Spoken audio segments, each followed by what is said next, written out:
السلام علیکم سامعین، welcome to my channel voice of Mona. ہماری آج کی کہانی کا نام ہے بے احساس۔ مینا ہسپتال میں آیا تھی، تقریباً 13 سال ہو چکے تھے اس کو نوکری کرتے۔ سمینا کی 3 بیٹیاں اور 1 بیٹا تھا۔ میاں کا کوئی مستقل کام نہیں تھا، بیٹا بھی باپ کے ہی نقش قدم پہ چل رہا تھا۔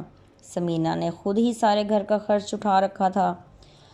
وہ بڑی مشکل سے زندگی گزار رہی تھی، سکون کا ایک سانس بھی اسے میسر نہ تھا۔ گھر اپنا تھا، باقی اور سب بھی گزارے مافک تھا۔ وہ گھر میں سکون چاہتی تھی، اس لیے سب کی خواہش پوری کرنے میں لگی رہتی۔ یہ نوکری بھی اس کی ماں کی طرف سے ہی اس کو ملی تھی۔ اس کی ماں نے 25 سال نوکری کی تھی۔ ریٹائرمنٹ کے بعد سمینا کو اپنی جگہ لگوا دیا تھا۔ سمینا پہلے لوگوں کے گھروں میں کام کیا کرتی تھی، اب سمینا کی بیٹیاں بڑی ہو رہی تھیں۔ سمینا نے ایک بیٹی کی 16 سال کی عمر میں ہی شادی کر ڈالی۔ وہ اس نے اپنے بڑے بھائی کے بیٹے سے بیاہی تھی۔ وہ اپنے گھر خوش تھی۔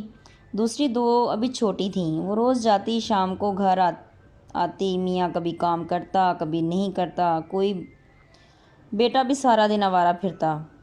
اس نے اپنے میاں سے کہا، اس کا خیال کرو، یہ نہ ہو کسی وجہ سے ہم کسی مصیبت میں گرفتار ہو جائیں۔ وہ الٹا سمینا سے لڑتا، سمینا چپ کر جاتی۔ وقت گزرتا جا رہا تھا، لیکن حالات جوں کے توں تھے۔ وہ اکیلی کام کر رہی تھی۔ پھر ایک دن مصیبت آ ہی گئی۔ سمینا کے بیٹے کو پولیس پکڑ کے لے گئی۔ وہ اپنے ساتھیوں کے ساتھ، دوستوں کے ساتھ ٹک ٹاک بنایا کرتا تھا، اور وہ لڑکے کسی چوری میں ملوث تھے۔ سمینا کا رو رو کے برا حال ہو چکا تھا۔ ایک ہی بیٹا تھا اور وہ بھی ہاتھوں سے نکل چکا تھا۔ بڑی مشکل سے سمینا نے لڑکے کی جان چھڑائی اور اسے ہیئر کٹنگ کے کام پر ڈال دیا۔ لڑکا بھی اب ڈر چکا تھا، اس لیے کام سیکھنے لگا۔ سمینا اب خود اس کی خبر رکھتی تھی اور اس کے مالک سے خود ملتی، اس کی معلومات لیتی رہتی۔ ابھی اسی مسئلے سے جان چھڑائی ہی تھی کہ گلی میں لڑائی ہو گئی۔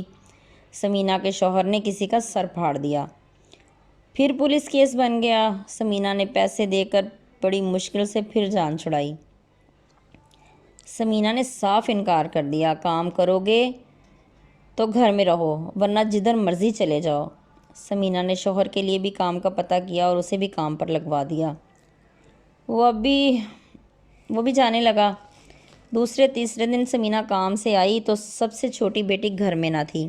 بڑی نے بتایا کہ دوپہر سے گھر میں نہیں ہے۔ سمینا کی تو حالت ہی خراب ہو گئی۔ اسے ہسپتال لے کر گئے تو اسے ہارٹ اٹیک آیا تھا۔ سب رو رہے تھے۔ شاید وہ سمینا کو نہیں رو رہے تھے، بلکہ وہ ان پیسوں کو رو رہے تھے جو کہ سمینا کے مرنے سے بند ہو جانے تھے۔ خیر ڈاکٹروں نے اسے بچا ہی لیا۔